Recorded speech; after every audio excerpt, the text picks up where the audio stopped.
What's up, guys? It's your boy, Barça Boy 103, and welcome to another episode of the Blaugrana Podcast. Bit of a reflection therapy session we have for you today, following, of course, the weekend El Clasico result. And, of course, I have my boy with me, Omar BYT. You want to say what's up to the people? Hey, we're here. Aftermath of the El Clasico. It's not exactly the way we wanted to come back in this slumber atmosphere, but we are here. Big up to everyone who is watching. And all they get is a hey. That's all they get. Um, I guess the starting point of this podcast is going to be quite obvious. I guess you can let the people know if they haven't seen your video yet, your thoughts on the Classico as a whole, maybe. I think we're probably going to have similar opinions, but I guess you can make it vocal and official for the record. Well, it was a classical to forget. Poor performance. We lost the game. Everything went wrong. Everything, absolutely everything. Nothing went right for us, right from the Mm-hmm. start. I didn't like the lineup. I didn't like the way the manager set up. I didn't like a lot of the way we played. Mm-hmm. And I honestly do believe that the the 2-1 scorer was flattering to us because Real Madrid were comfortable in that game. They really were. Right? They were not really under much pressure in that game. Right. And you know, this was my fear going to the Clasico. I believed in us. I believed that, if we did our job, we could have gone out there and won the game. And I still believe that we could have. I think that, the kind of stuff I was alluding to going into the game as far as like the performance, right? Our strengths and our weaknesses. It all ended up sufficing in the game during the game, right? Mm-hmm. But we saw Barcelona get minimum chances, right? We saw Madrid give us chances, and we capitalized on one of those. And once again, our weakness, the high line, what a surprise! Did not work out. Kylian Mbappe he had a fun time. Absolutely cooked us, right? He could have scored more, right? At the end of the Well, day, they scored three goals that weren't counted in the end, and they had a penalty. that's my point. There you go, Yeah. right? It could have So. been a 5-1. Right? That's how bad it was. And in the end, we should just count our lucky stars. It wasn't humiliating. That's the only thing. But Mm-hmm. still, I'm not happy about the game. I'm not happy at all. Yeah, kind of the same problems and issues that we were both alluding to in our build-up videos was kind of evident in the match. I felt like we looked, I think, a little bit better from what we did against Sevilla. Maybe in that last hour of the game against PSG. I was watching the game. I don't know how you felt. I know you were at work and stuff, but I personally didn't feel like we were getting dominated. We were getting battered. It was just that every time they got the ball and our defense was so high, you know that one ball over the top and you're shitting yourself, right? That's how I felt. I never felt like, oh, this is a humiliation. We can't touch the ball. They're passing around us. They're running circles around us. That's not how I felt whatsoever. I felt like Barcelona had more of the ball. We just really wasn't really doing much with it. Yeah, We created a few chances. I think in terms of chance creation, based on the eye test, it was quite similar. Of course, Madrid did have a little bit more, but we had some chances. Ferran had a chance. Fermin had that 3v2. Kounde had that miss as well. Fermin had that shot that went straight at Courtois. So there was stuff there for us, nick the game somehow, but luck just wasn't on our side. Yeah, I guess the highlight again. We knew it. We knew that Mbappe and Vini would cook us with pace, especially if the time they run so well, which Mbappe did for what out of the three attempts, he still scored a lot of offside goals. Yet again, his goal yes. tally against us is crazy. I think since of course joining last summer, he scored in every single game for against Barcelona except for the 4-0 in the first game.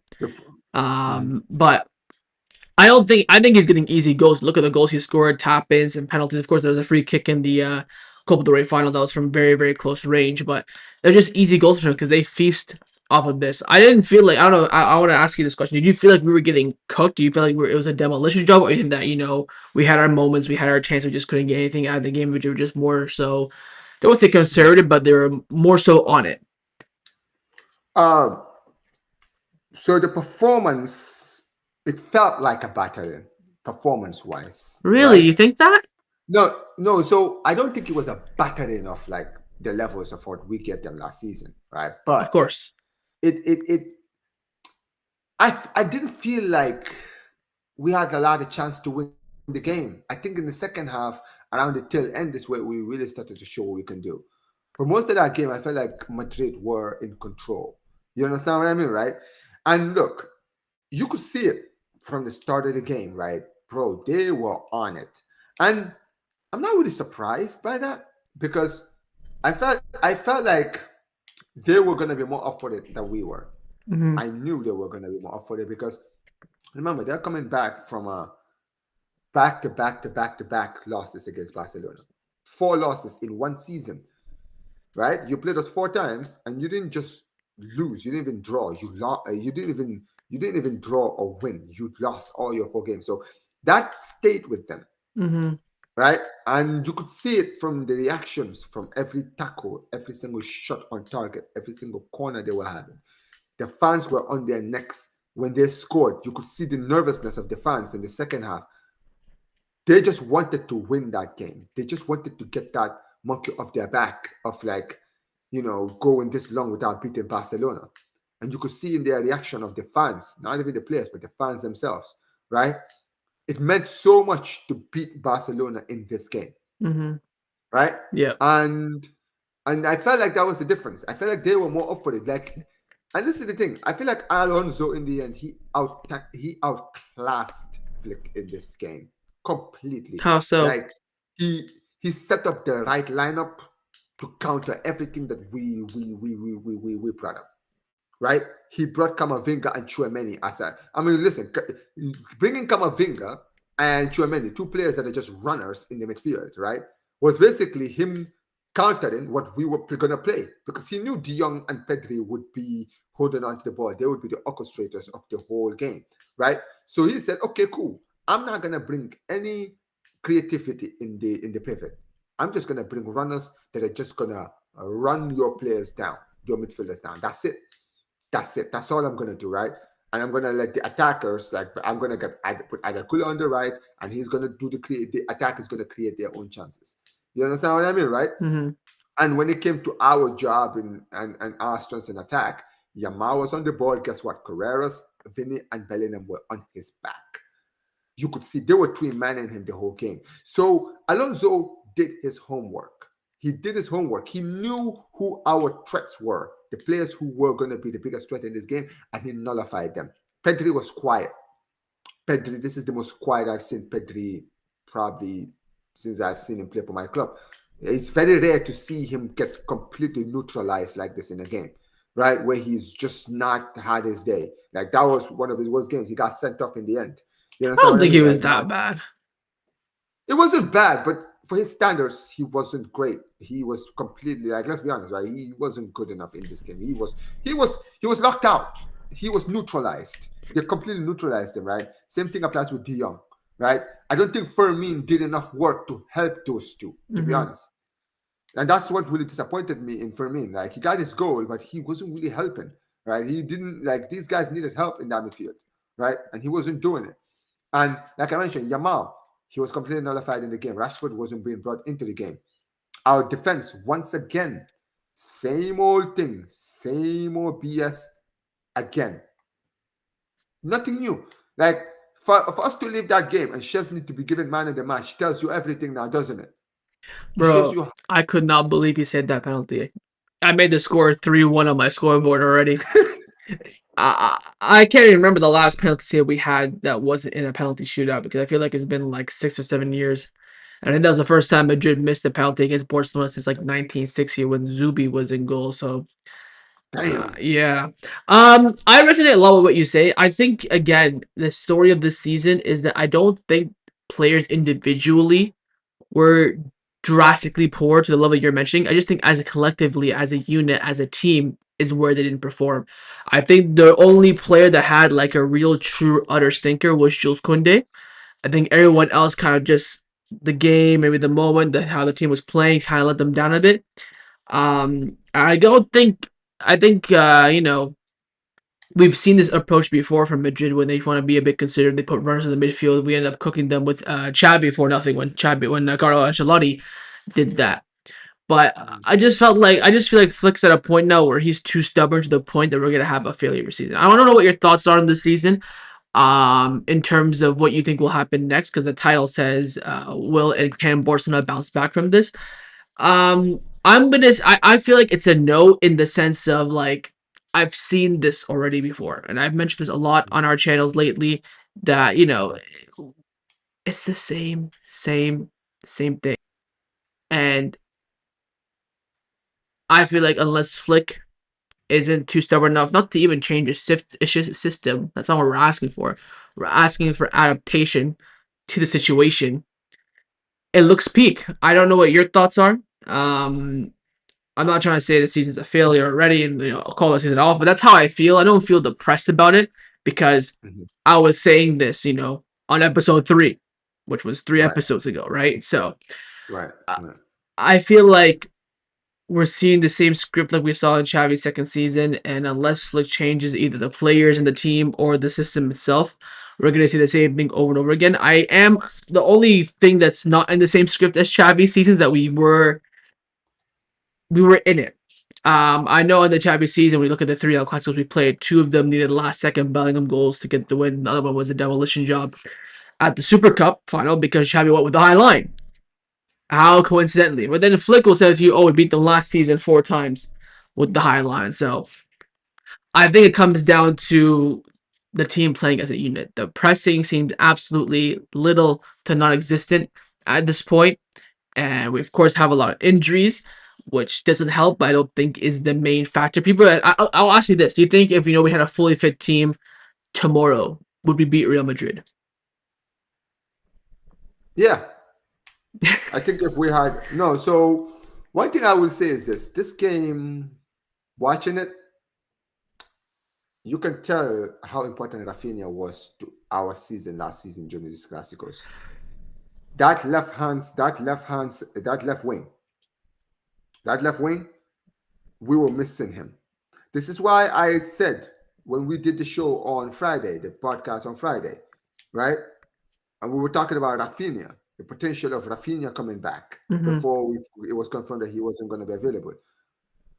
When we heard that he might be available for this game, I was saying, brother, play him on the left, put Rashford in the middle, and put Jamal on the right. I think that front three would have caused so much damage because all of that man marking that they were doing for Jamal, they would have had to do the same for Rafinha as well. Yeah. Because if you decide to mark out Yamal, that's fine. Guess what? Now you have Raphinha to deal with on the other side. And Raphinha cooked in every single one of the Classicos last season.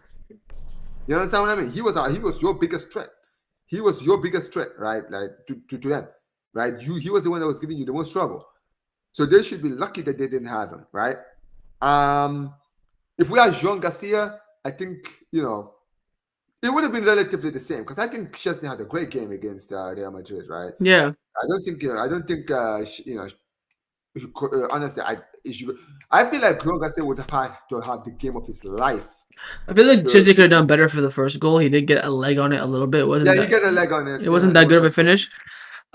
I think what my issue with what you're saying is that when these players come back, they're gonna need time. Look at Lemmy. We begged for him to come back. Oh, when he comes back, all our problems are solved. Looks like he's still playing with the injury. Rafinha's been Yes. out for 2 months now. When he comes back, he's not gonna be prime Rafinha from last season. He's gonna need a couple of games to get back into it as well. And again, this happened in Xavi's second season as well. We had injuries, and then when the players came back from injuries, we had huge expectations. They weren't performing. They were getting relapses. I can name 3 players that had injuries issues that season, whether it be from Frankie De Jong to Sergio Roberto to Ronaldo Araujo to even Rafa had injury issues then. Joel Felix when he was on form. Like there's so much pressure that's going to be on these players when they come back from injury. Everyone's going to think they're going to solve world peace at this point, which is No, the absolutely, yeah. which is the main concern for me. And again, I would watch out for January signings. I know that in the General Assembly, Deco said we're not going to make any signings in January, but I think Ter Stegen is going to leave, And if Ter Stegen leaves, we're gonna have a lot of money saved on that wage bill. Even if it's 50% of his wages covered, we cover the other half, like what we're doing right now with Marcus Rashford, for example. So the issue really is finding the solution on the market, which I think will come to a point where I think Flick will say, start looking, Deco, I need something. And where do we need something mainly, of course, is in that defense. What would be your back line going forward in the next few games? Because that back line is, fucking all over the place. Well, I was going to say Araujo and Christensen, but now Christensen is injured. Yeah, fuck that guy. He just he can't stay fit to save his life, man. But like, No, I've had it with him. I said last season, give him one more chance. If he gets injured, I'm done. He got injured. I'm like, I don't care. Then this summer, I'm starting to see him more and more and see how weak our defense is. I'm like, oh my god, Christian, just give us one more run, and he just can't hack it. Maybe if Flick does rate him, but he just doesn't play him because of but he doesn't play him. He doesn't rate him clearly. That's the problem. I think he rates him. I just think Christian's just not fit. Well, regardless of what it is, Hafid, right? I would just, if he comes back, I would genuinely play him and Araujo because that partnership, I feel like, is the best partnership we have. All the other partnerships we have been trying, they might work out in the future, but for now, it's not. You can see it, right? There's a lot of miscommunications, right? Some people are, the line is not as great as it was last season, where team players are keeping players on side. It's annoying. I think Hafid, I think right? to be honest, the line this season is the similar as the line last season. I think the only reason why people are bringing it up like me and you is because again the opponents now are used to it. They know how to time the runs, peel behind the back line. They know where the weaknesses are in the high line. And again, the reason why the high line looks weak is not only the team's adapting to it, but the pressing from this team is absolutely shit. That's why everyone's saying, "Oh, drop the line." Of course, if you drop the line, you'll see an improvement a little bit. I don't think too much because, of course, you'll have more space to defend. But whether Flick's stubborn or what, he's not going to do that. And again, no, when every time there's the best team in the world, they always get found out. I guarantee you, at some point, PSG will be knocked out of the Champions League this season, maybe unfairly or fairly, whatever it may be. It always happens because you have 60 games from last season as proof and evidence to find the frailties in this blueprint. I personally don't think that dropping the line is going to change things. I think you have to work on the pressing issue and also on the player issues. There are players in this team that do not perform when they're playing with other players as well. I want to highlight Eric Garcia and Pau Kubarsi as a partnership where, yes, sometimes either one of them have good individual games, mainly Eric Garcia this season. But I personally feel like as a unit, they're shit.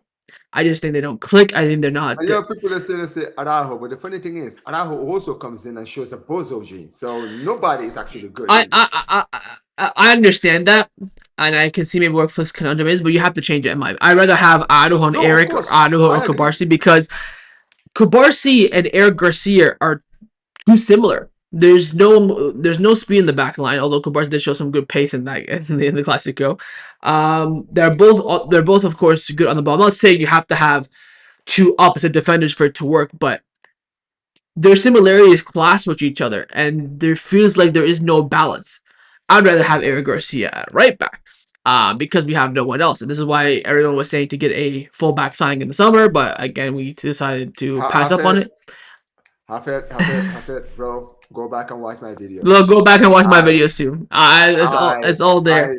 Whether Xavi Esprat can do something at right back or what, I don't know. I sat there. I told people, please, let's go and get. Bro, the video is still there. You can go check it. Van der Sar. I was begging in the summer, go get me Van der Sar from Monaco, right? Someone here says in the chat, why not put Araujo and Kounde together and then have Eric Garcia at right back and Balde at left back? I talked about it in a podcast episode. I said, why don't we try an experiment putting Kounde back in his natural position as center back and put Eric Garcia, who was actually shown to be a better right back because he actually does the attacking and the defending. He does the running from back to front. better Yeah. than better than Kounde. Remember, Araujo and Kounde was supposed to Imagine. be our next partnership for the next 10 years. I think we've only seen them about 4 or 5 times. So, again, I'm at a point, 1848, where I'm down to try anything in that back line because what we have right now of Kounde, Eric, Kubarsi, Balde ain't working for me. He played it against Girona, he played it against Olympiacos, he played it against PSG, all underperforming. People don't want to. People just look at the 6-1 against Olympiacos and think, oh, we battered them. We were hanging on at 2-1 in like the 6-7 minutes until they got their second yellow red card. So you have to give it all perspective. It's not working. You have to change it up. I think the midfield attack is fine. I think But hopefully is it once, gonna change? yeah, hopefully when the players come back and have some minutes under the belts, we can go for it. But again, we felt this way. We felt this way before, so I don't want to not get hopes up, but like someone here says, what's the difference between this season and Xavi's last season? Honestly, I cannot find you a difference. You had a manager coming off the back of a good season, players being injured at the beginning, summer tournament where all the players are going to be fit and they're going to be absolutely cooking. We're, losing 2-1 to Madrid in narrow fashion while we know sometimes we look competitive. In games, we're not keeping clean sheets, we're conceding goals. The backline looking frail. Going forward, we're relying on some sort of luck or individual brilliance. The manager is stubborn as hell. It's the same thing, quite literally the same thing. And compare August until end of October of Xavi's second full season and Flick's. It's the exact same. Look at the results. Look at where the games were played. The Champions League midweek. Blah blah blah blah. All the same. So you can't call me an idiot and saying, "Oh, it's not going to be the same." Blah blah blah blah. Even look at the players who were important when Xavi won the double compared to the second season. How they dropped off in form and they're picking up injuries because they had such an intense last season. It is Lewandowski, it is the same thing. Raphinha. It's the same thing. So again, since we've seen it before, we know what the solution is. The solution is you either change the players, so give other players more opportunities, give them full faith, give them a runabout, or you change the system. You go with a different approach. Maybe drop the line completely. Go with tiki taka football, or go with giga pressing, or go with anti football, park the bus, counterattack. Something has to change. If you don't change it, keep the same pace as we're going right now, these results are going to be the same. You'll see us beat Elche, Espanyol, blah blah blah. But when we have Atletico Madrid near the end of the year, we play Villarreal. We're gonna get smoked in that game. And now that game against Atletico Madrid, we have to win at this point because we're chasing Madrid again. 5 points different isn't too big. Definitely one we could overachieve because if you win the other Clasico, it's down to 2 points. So anything can happen in that regards. But you don't want to make Madrid more comfortable than they already are. Even the Champions League as well, we have to claw back because we lost to PSG. So I mean, look at our run in the next 5 games in the league. We have to play Bilbao, Betis, right? We have to play Elche. We have a lot of tough games coming up, yeah, right? the crazy thing is there is that a lot of them are gonna be away. Of our next 5 games, 3 of them are away. And don't forget Celta Vigo away, where we tend to And the lose. Vigo, We lost there that last game will season. be a draw. We lost there Celta Vigo last season. We drew there last season. Casado 2-2. Remember, it was a 2-2 draw. Oh, Casado was sent off. I thought we lost that game. Remember, yeah. Because we were 2-0 up comfortable, Oh, and we're then 2-0 we up. just scored 2 goals in like 2 Okay, minutes. we haven't won at And then Celta Vigo in God knows how long. I think yeah, we. we have it, and that's why and it's funny because I was with Sam on his channel. We were talking about. I was like, bro, that game just stinks of a draw because they've only won 1 game and drew 7 out of their first 10 games of the season. Yeah, you So have Elche. Of course, this weekend we'll talk about that in the end of the pod. You have yeah, Club Bruges in the Champions League midweek in Belgium. Celta Vigo away, Athletic Club at home, the Chelsea away. The thing is that we don't play Atletico Madrid until after the Spanish yeah, Super Cup. that's So way. I'm looking at that game being not the deciding factor, but I'm looking at that game thinking this is your moment to claw back in La Liga because now Atletico are only 1 point behind us. Remember, you and I, everybody were making fun of them for having a stinky start and now they're back. And the same Now thing they're again. back. Same thing happened like we did last season. They had a stinky start. Oh my god, they spent all that money in their relegation zone. Then they And then come in, they come up. and there was a 3 horse race all the way to Yeah, March. remember I think they had like 17 wins in a row or something like that. So Yes, and remember we beat them to end their streak because they were on a run of yeah. a lifetime at the time, And we, and we, we still have beat to them go. early. We have to play Betis away. It was not the Benito Villamarin. Those teams under construction. We drew their 2-2 Yeah, but last it's at the season. Cartuja, so maybe this time it'll be a little bit different. There won't be that strong away threat. But you have Elche, Club Brugge, Celta, Athletic Club, Chelsea, Alaves, Betis, Frankfurt, Osasuna. Love those difficult kind of games are at home. Maybe Osasuna at home, Athletic Club at home. I think of course the tough ones are going to be the away ones: Celta Vigo away, Chelsea away, and Betis away. And then, of course, before to end off the year, you have Villarreal at the Ceramica now, and not in Miami. And then our God. start to the new year is crazy. Espanyol away, Super Cup, and then Atletico Madrid at home. So you have probably what, three derbies. And I don't know. I don't think we had to play Copa del Rey that week because we and then they made it a rule now. If you win, you get to bypass that round of 32 crap. I think. Okay, good. I think. I'm pretty Hopefully sure. that's it. So you have basically there's gonna be an El Clasico final, which means we're gonna play Athletic Club, of course, in Saudi. So you played them twice in the space of a little bit. You're gonna have El Clasico. You're gonna have Espanyol derby. You're gonna have Atletico Madrid in the league. But the thing is, this is again when you play Atletico Madrid in the league, that could be the Super Cup final. We could beat them. They could beat us. Maybe they lost to Real Madrid, and when we beat Real Madrid in the final, that Super Cup will basically give a huge advantage to whoever's to be going to that game. Of course, we both lose in the semifinal, then of course we're going in there on a level playing field. But if we win or they lose or they win or we lose, whatever it may be, that will have so much going into that game. So this is what I mean. The games are coming thick and fast. The toughness is only getting harder. We're only now where we are right now when we've had three hard games. PSG, I'll probably just say PSG and Real Madrid were the two hardest games. I think everything else we should have won, whether it be Sevilla or Real Vallecano, where we dropped points initially. Those should have been wins. But again, we're at a point now where season is starting to define itself. You had that kind of 2 months, get your groove and then dip your toe, let's see how things turn out. And I'm not saying we're in a crisis, but the crisis is looming. And again, the crisis can be stopped if you change one of two things: the players or the system. Now the change in the players is the more likely one because Flick is Yes, showing yes. a strong level of naivety and stubbornness. And it's crazy because I made a video on my channel yesterday, right? It's still there. I said, nah, this guy, his stubbornness is going to cost him his job because I'm beginning to see a lot of Barca fans get tired of this highline thing. And I don't even blame Barca fans for being tired of it. Because here's the thing, Hafed, right? At the end of the day, I'm sorry, you're not. They always say this: the definition of insanity is trying the same things over and over, expecting different results. You understand what I mean, right? Yeah. Flip. I said this last season when we were winning. When we were winning, right, and we were on top of the world, scoring plethora amounts of goals, one of the best attacking teams in Europe, right, and we're still leaking goals. I was looking at the fact that we were leaking goals easily in every single game, thinking this is working this season because teams don't know how to deal with this highline. They Mm-hmm. don't know how to set up against this flick system. The problem is we play the same way against everyone, whether you're a team in the relegation zone, top of the table, wherever you are. We play the same way against every single team. And the problem with playing the same way is that teams are going to figure out how to play against that style. And once people find the weakness, which let's be honest, every tactic, every team, every style of play has a weakness. You just have to find it. You just have to take your time and find it. If teams figure out how to play against your high line, you are finished. And I was warning people about this last season before Mm-hmm. we walked. I said this season, that is going to be our work this season. That's going to be our problem this season. How a team is going to deal with our highline this season because they have a season to deal with it. You understand what I mean, right? Mm-hmm. And so far this season, we've seen teams been able to nullify it. We're not scoring as much goals as we were last season, right? Even though, yeah, we have scored a lot of goals, but we haven't scored to the rate of last season, right? And this season, I'm seeing the high line get exposed every single game. Like last season, the amount of teams were getting cut off set was ridiculous. They were getting cut. Like you get like more than 5 offsides in the game from our opposing teams. Yeah. This season is not the same.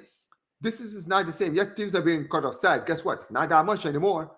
Teams now know, okay, where's the line? We know somebody is not in the line right now. There you go. Go past them. And then one-on-one with the keeper. It's the same thing. Copy and paste every single time. And even if the system changes, that's the problem, Hafid, right?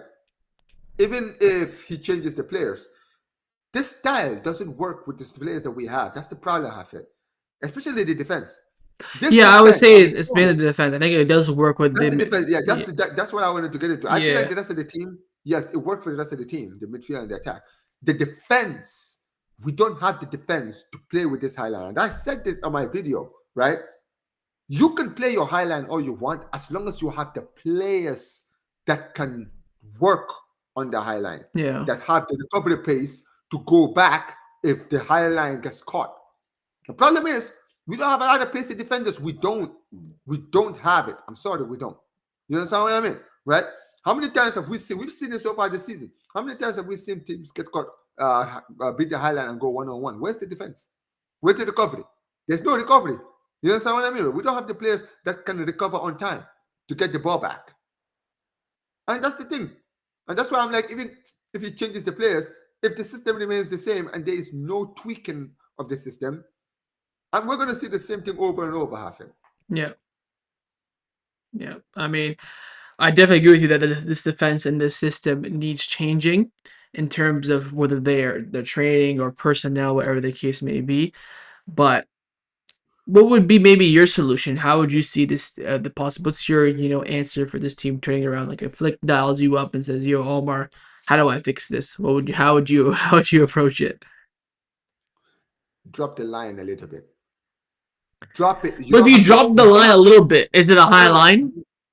No. So I'm not saying drop it all the way back. I'm just saying it doesn't have to be all the way down to the center of the midfield, Hafin, because that's where the line is. If you look at when we attack, all right, when we attack, look at where the defensive line is. It's literally in the circle of the midfield, right behind the circle in our line, on our side of the field. That's where the line starts. You understand what I mean, right? It doesn't have to be that high. I'm sorry. There's so much space for a player to run one-on-one with the keeper, right? If a player has enough time, that's the problem with having one-on-ones. When a player is running towards the keeper, they have more time to see where the keeper is and where they have a better chance of putting the ball in the net at. You understand what I mean, right? That's the problem. I think when it comes to Flick, he just has to drop it a little bit to the point where if a player gets caught, the high line gets caught, there's still time for the team to recover on time to get back in defense quicker. Mm-hmm. You understand what I mean, right? That's what I want. I just want him to tweak it. Don't change the system completely. Tweak it until you get new defenders. Maybe the defenders that you want. Let's say you get one defender who has pace, right? Yeah. Who you know, okay, if we get caught on the high line, this is the guy who's going to who I can trust to do with his recovery pace to get back on time. You understand what I mean, right? Mm-hmm. That's what if we can get when we get that, then you can play the high line where you want it and it will work. But until then, you have to work with yeah. Right now, until then, just work with what you have.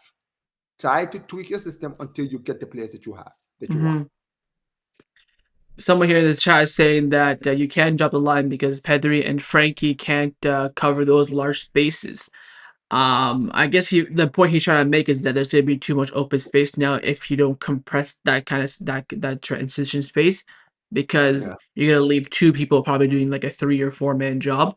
But I I just think that it's probably better with the team that we have and what we've done last season to just change the players.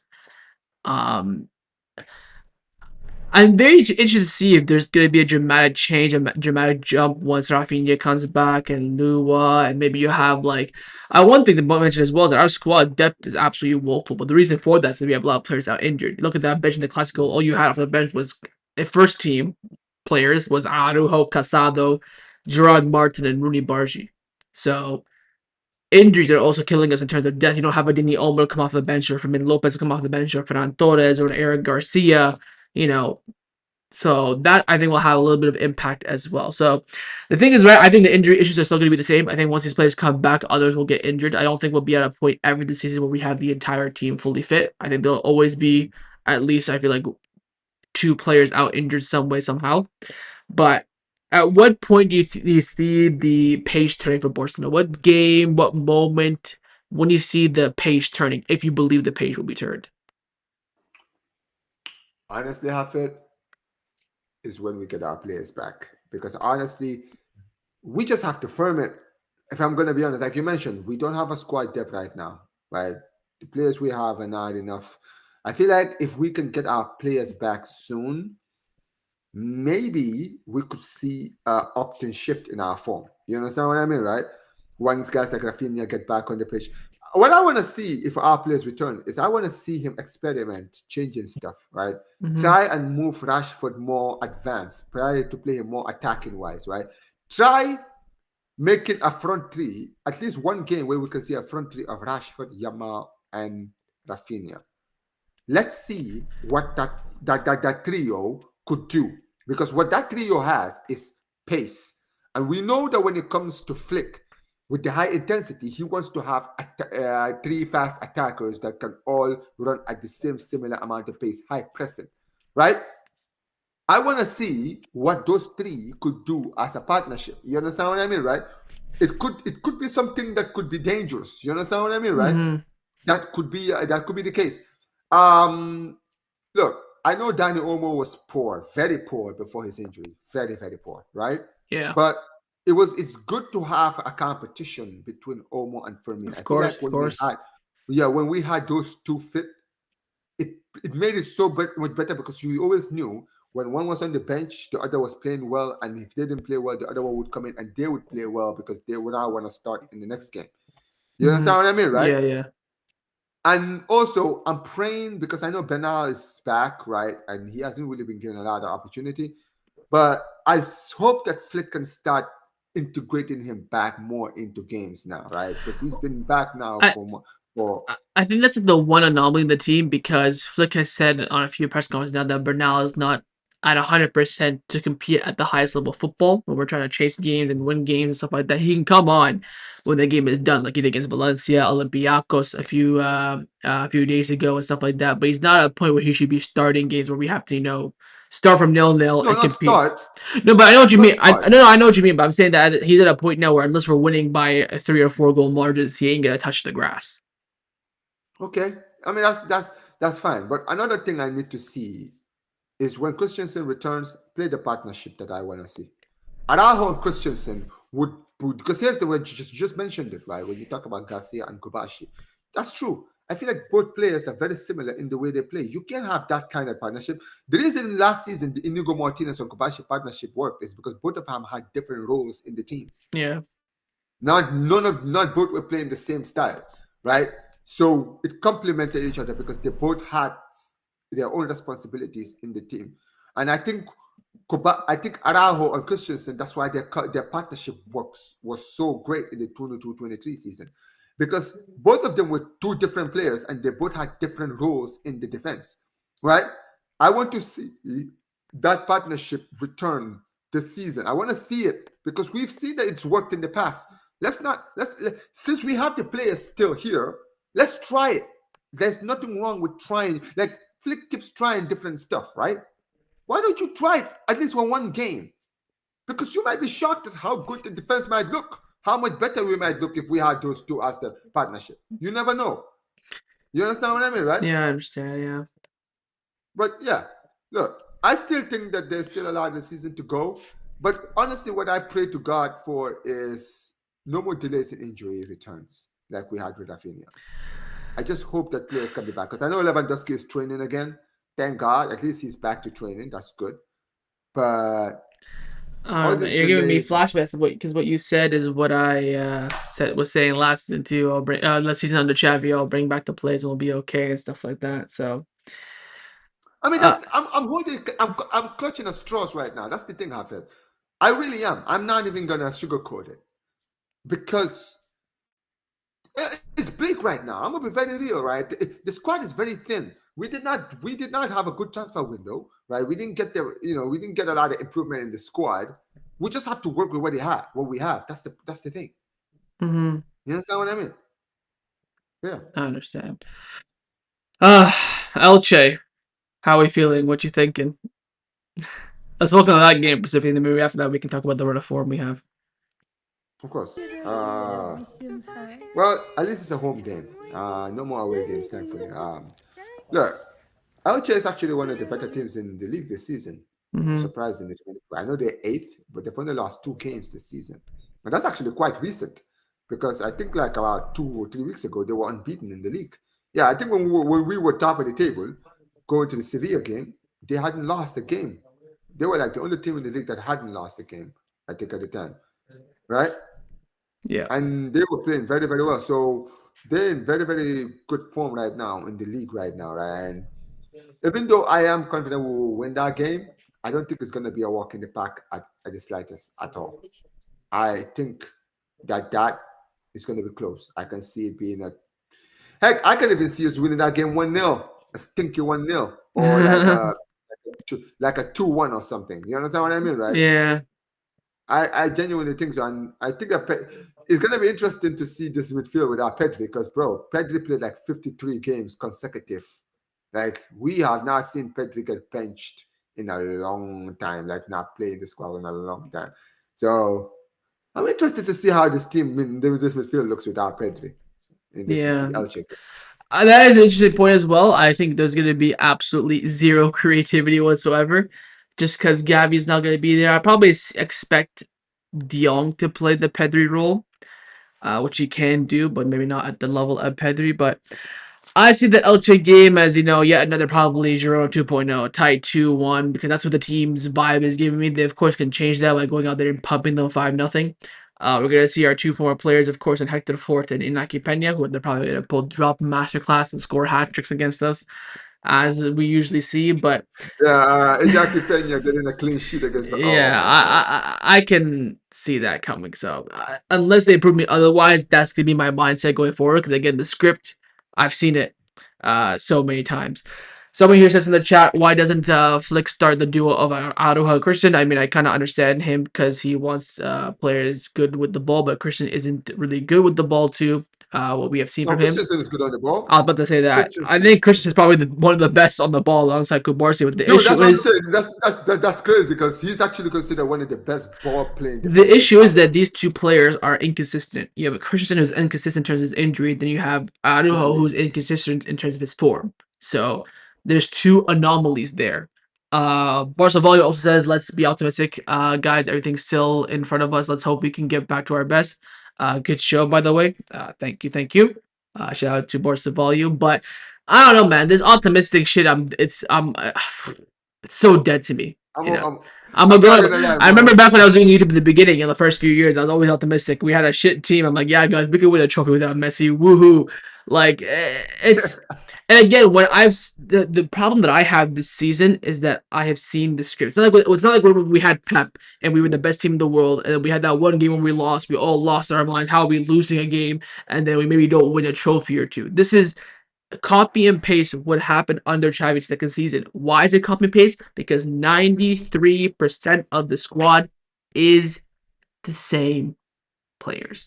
So it's gonna be the same thing. And again, unless something changed in terms of the lineup structure, the system structure, the outcome is gonna be the same. We have not kept a clean sheet since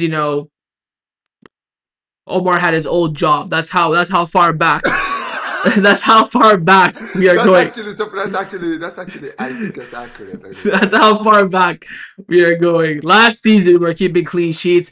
Maybe not consistently, but here and there. There'll be sometimes when we concede a goal, and you're thinking, "Oh my God, let's all lose our mind." But now it's guaranteed that we're conceding goals.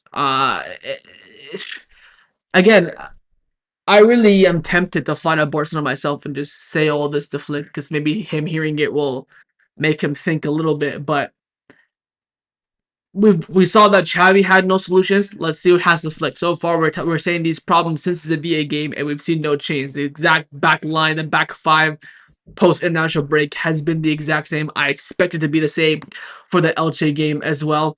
So I don't know. Do you have any optimistic going to the season? Now, I'm not saying I want your predictions for the season or something like that, or whether we're going to be successful or not. But do you think this team has what it takes to, let's say hypothetically, win a trophy this season, whether it be the big one, the small one, the medium one? Do you think this team has that fight and do you think they can reach those kind of levels? Yeah, absolutely. I think that we can still win a trophy this season. Absolutely. Um, I don't think we're going to be as good as we were last season. Unfortunately, I wish I was more optimistic with that. I don't think we will. I think that this season is the hangover season. To be honest, from last season, right?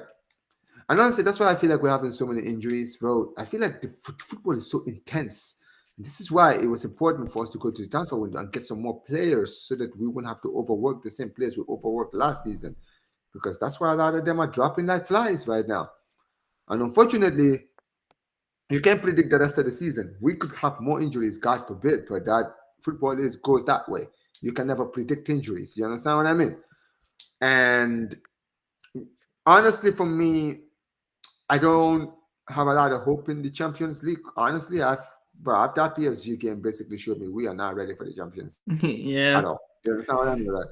We're not ready for the Unless Champions you League. have Let's be crazy real. luck, but we don't have the luck. Every time we're trying to push for the Champions League, we always have like the better bracket, the better run. Like look at last season, we Yeah, had exactly. yeah. That's the only reason. That's the only way I can see us even having a run I in don't the even Champions see League it this that season. way at this point either. I see us I failed don't that see. 3 times now. So Yeah, exactly. So in the league, listen, like you mentioned, it's 5 points.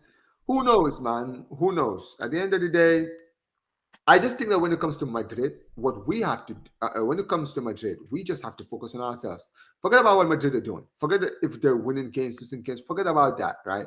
I know as fans, we will focus on that because we're fans and we always want to keep our eyes on our rivals. But as far as the team is concerned, forget about what Madrid are doing for now. They've just beaten you in the Clasico. They're 5 points clear. mm. You now have to focus on getting back to form. And that means keeping your head down and play on the pitch. Get us the wins. Get yourself in a run of wins right now. And I mean a long run. Get us on like a winning streak, a big one, right? Forget about whether Madrid are winning or losing. Just focus on you because don't get it twisted. I think Madrid will still drop points. I still think that they will drop points here and there. They don't have to drop 3 points. They can drop 2 points. Doesn't matter. Just a draw. They let them get like a consecutive draws or something, and we just keep winning.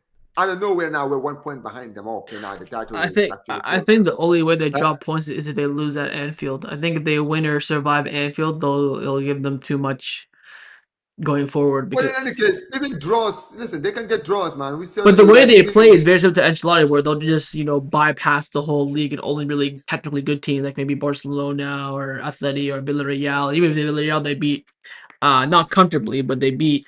Those are the only kind of teams that can get at them. I feel like. Someone here Yeah, but says, "Would you let Joel Garcia rest, extended rest because Chesney's been doing okay? Give Chesney the Chelsea match." I would until the player is a billion, and I mean a trillion% fit. Don't let them touch the grass. I would wait for the Chelsea game to bring him back. To be honest. You'd bring Joel Garcia. You'd chuck Joel Garcia right back to the Chelsea game. Mm, Chelsea game because Chelsea That's game is the tough one.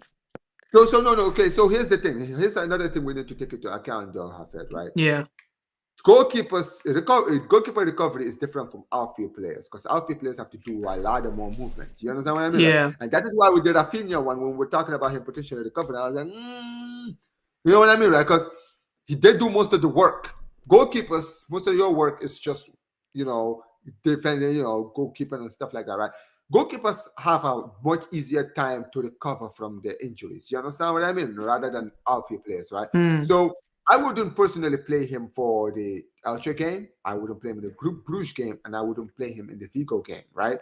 I would bench him for those games. But the Chelsea game is where I'm like, okay, because by then, Jean Garcia should be back in training regularly. You understand what I mean, right? He should have Yeah. been for like weeks by then, right? 2 weeks by then, right? So you should be at a state of like readiness where you're like, okay, cool. I'm ready to come back in the game against Chelsea. You understand what I mean, right? Yeah. For the other players, I hear that. I hear for the rest of for the other players, right? Take your time with the other players, until they come back. Raphinha is the big one. Like Raphinha, for me, they're saying like he could be out for a month. So take your time, right? Don't rush it. We don't want another Gavi situation where he's gonna be out for months. Yeah. Yeah. Lewandowski is back in training right now, so We'll he's not. see. We'll see. Yeah, so he'll probably not be back for the Elche game. He'll probably not play in the Bruges game. He might be benched for the Vigo game potentially, maybe on the bench.